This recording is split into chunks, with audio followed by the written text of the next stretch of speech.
unsur yang bersifat bukan logam. Okey, bersifat bukan logam, awak kena perhatikan. Okey, kalau yang lurah ini, yang duduk sini kawasan ni, ni kawasan ni, dia adalah logam, unsur peralihan logam.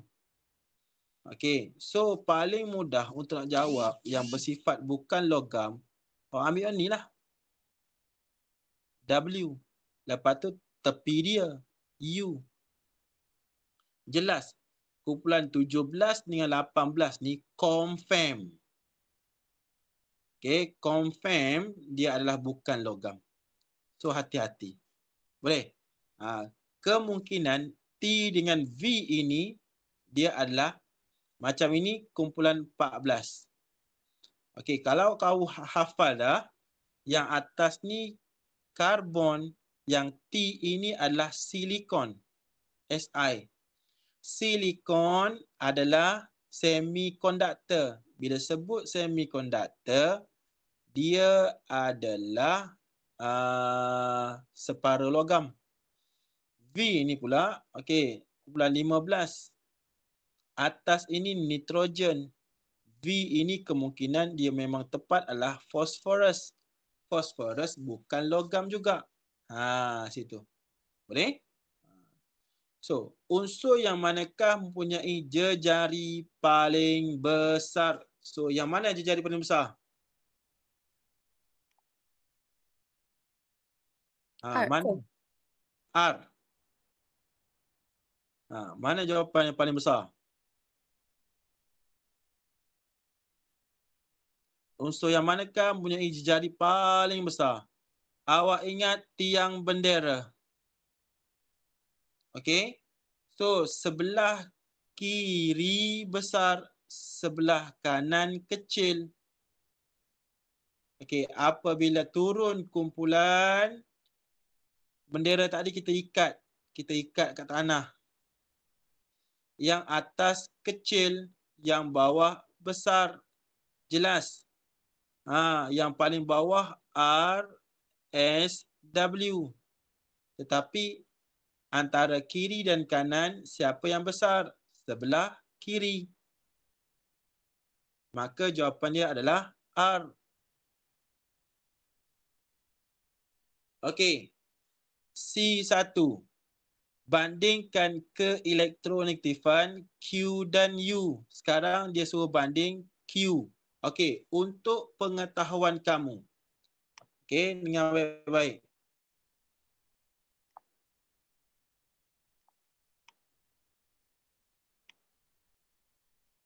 Okey, untuk soalan yang melibatkan keelektronegatifan, selalunya bila soalan keelektronegatifan, dia akan merujuk kepada kala 3. Kala 3. Okey. Jarang soalan akan tanya kala 1, kala 2, kala 4. Jarang. So selalunya dia akan tanya tentang kala 3. Antara Q dengan U. Tengok perhatikan. Q dengan U. Q dengan U. Siapakah yang lebih elektronegatif? U. U. Okey? Okey, U dah. Maka awak kata U lebih elektronegatif berbanding Q. Terangkan jawapan anda. Bila terangkan jawapan anda, awak kena perhatikan. Okey? So, cikgu pindahkanlah senang. Ni. Sebab ayat dia panjang sedikit. Okey, kita sebut keelektronegatifan.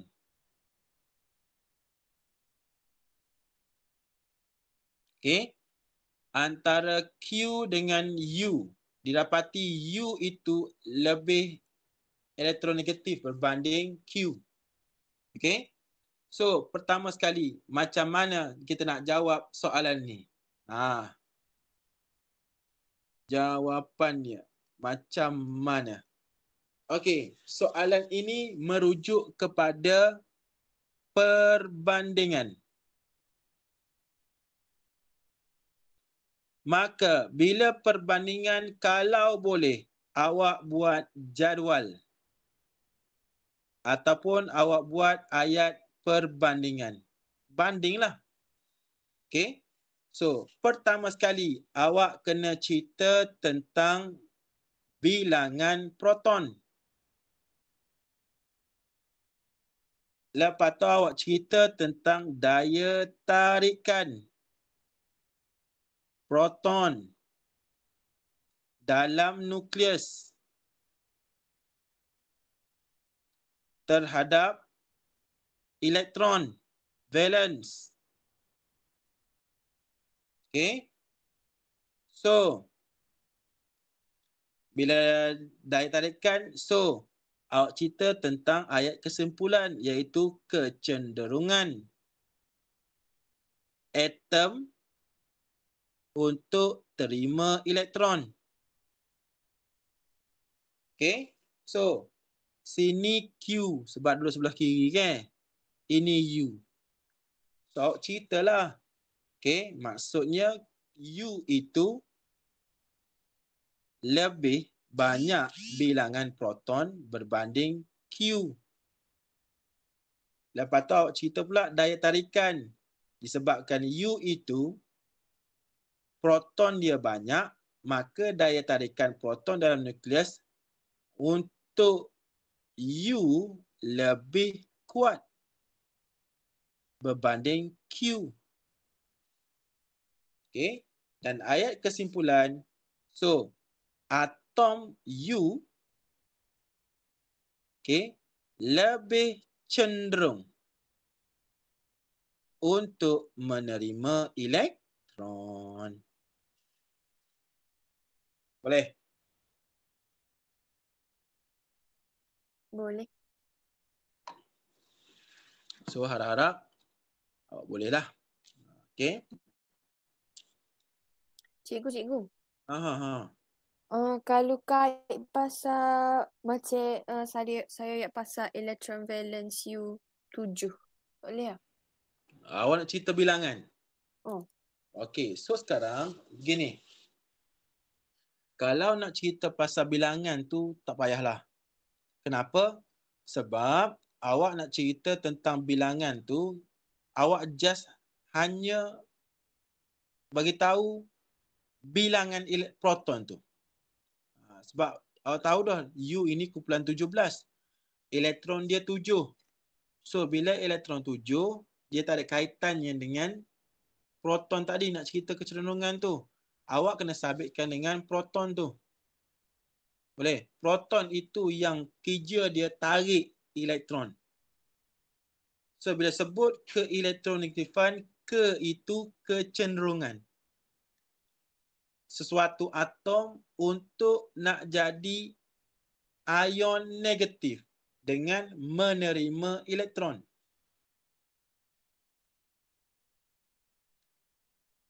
Okay, boleh? Lepas tu kalau contohlah dia tanya pasal saiz, Okay. boleh kau kait pasal electron valence? Okay, sekarang untuk tajuk, untuk soalan keelektronegatifan dengan saiz, soalannya hampir-hampir sama. Awak kena cerita poin yang pertama ini. Awak cerita poin yang pertama. Sama, lebih kurang. Macam keelektronegatifan. Yang kedua, sama juga. Okay, boleh? Okay. So, poin yang ketiga tu awak adjust apa dia? Okay. Daya tarikan proton terhadap elektron semakin bertambah.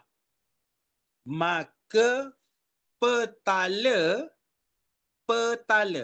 okay, petala akan turut tertarik ke nukleus.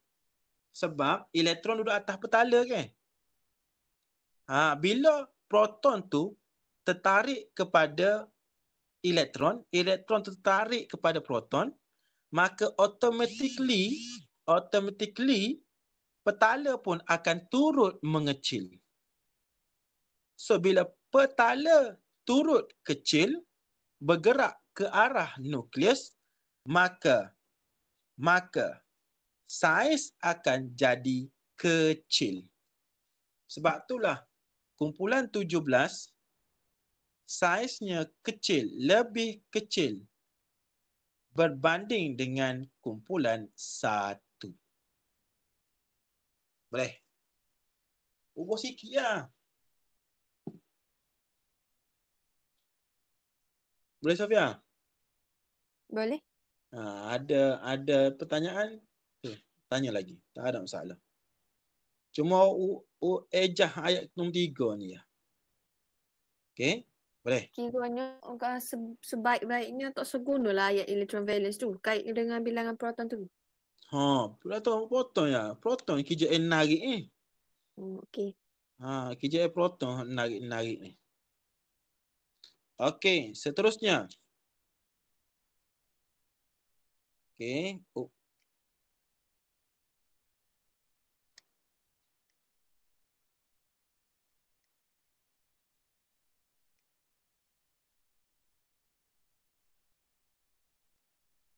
Okey, next. Formula ion tak ada masalah. Bandingkan kereaktifan. Ni. Untuk Q dengan R ini. Q dengan R ini adalah kumpulan 1. Okey. Bandingkan kereaktifan dia. Dengan molek.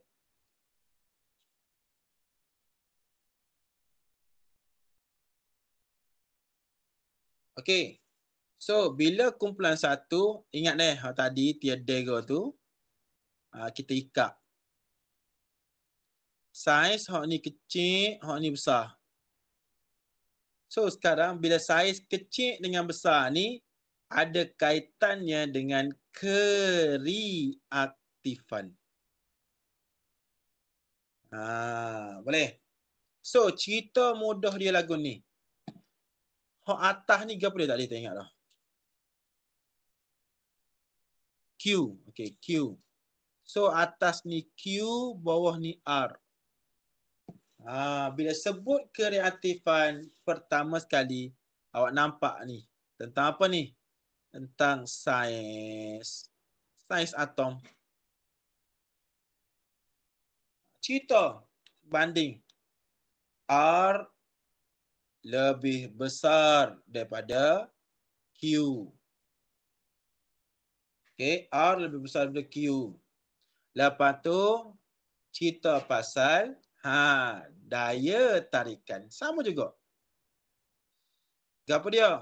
Proton dalam nukleus terhadap elektron valence. Okey. Siapa? R. R ini daya tarikan dia adalah lemah. Okey. Berbanding Q. Kenapa lemah? Sabitkan dengan kedudukan. Okey. Jarak tu. Proton dalam nukleus terhadap elektron valence. Sebab jauh ke? Contohnya ginilah. Ini nukleus. Ni elektron valence hok R ni. Duduk sini. Ni nukleus untuk Q. Elektron duduk sini. So, inilah jarak dia. Ni kedudukan jarak. Maksudnya R lebih jauh berbanding Q. Dia punya proton tu. Maka daya tarikan dia lemah. Maka poin yang seterusnya awak bagi tahu, okey, atom R mudah untuk melepaskan elektron. Okey, melepaskan elektron. Maka kesimpulannya, jika atom R mudah lepaskan elektron, maka atom R lebih reaktif berbanding Q. Itu cerita dia. Boleh?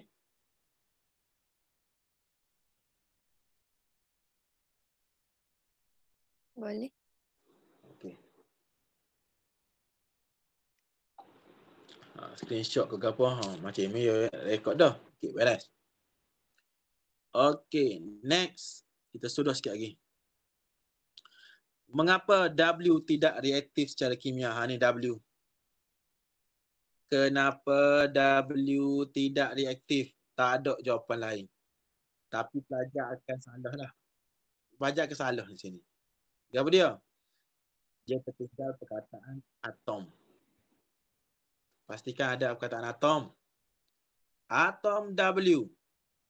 Okay, dia?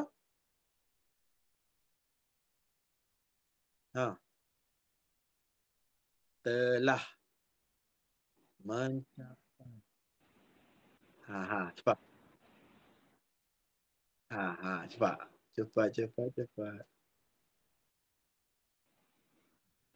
Bercinta.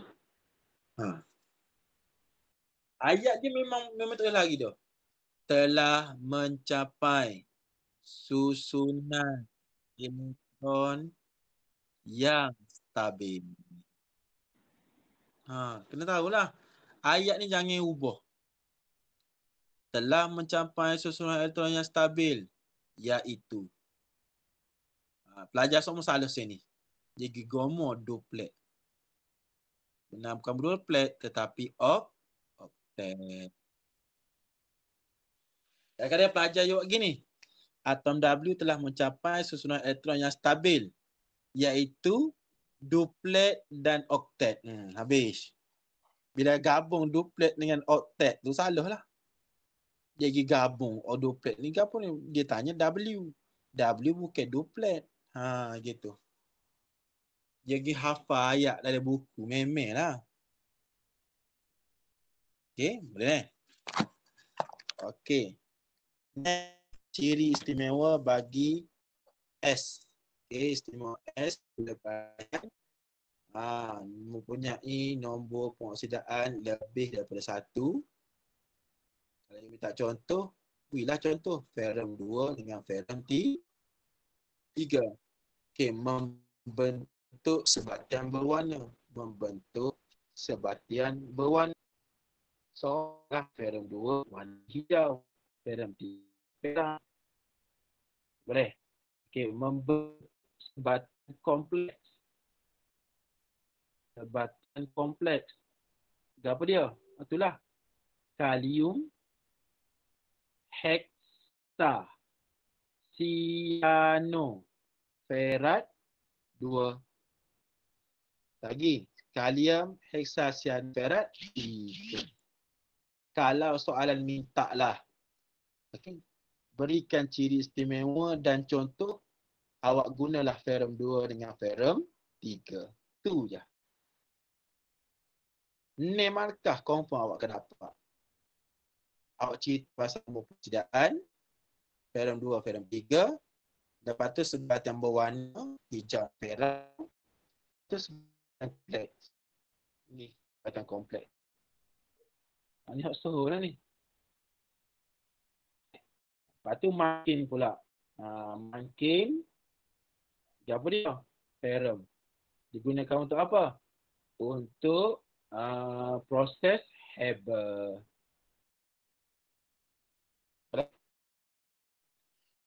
Okey, kita kalau tengok kepada soalan tu, soalan pembentukan sebatian ni kita akan bincang lebih lanjut lagi lah. Cara-cara nak jawab PU dengan TU tu. Okey, insyaAllah. Lepas tu kita sudahkan lagi. Ni soalan-soalan yang mungkin benar-benar suhu berlaku ni. Okey. Kalau boleh awak terus jawab dulu pun tak apa. Deh.